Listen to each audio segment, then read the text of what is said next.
Hey, Life Groups, I hope you guys are doing well. I had a great time teaching through the book of Jude, the middle section, this last Sunday morning. And man, it is just one of the joys of and honors of my life when I get to preach at Calvary Chapel Saving Grace. And so really thankful to be able to do that and serve and worship with this church. And you Life Groups are such a core part of who we are as a church. And so I pray that these next couple of months for you guys are fruitful and amazing.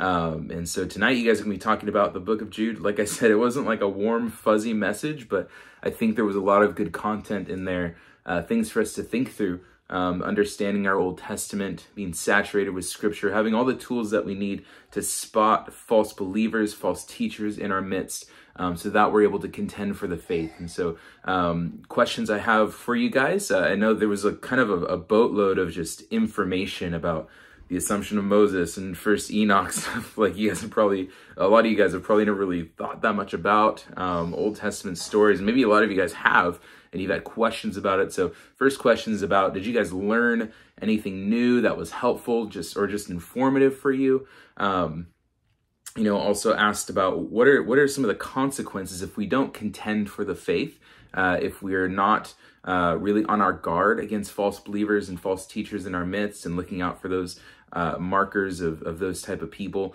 What kind of dangers, what kind of threats does that pose to our church in the short term, in the long term, as far as division, as far as how those people might shape our theology, all those sorts of things. And so, and finally, the last question has to do with if you've ever experienced, sorry, I have a little snivelly nosed toddler here at my feet. If you guys have ever experienced a false believer, a false teacher in the church, or if you've experienced in the church the effects of that.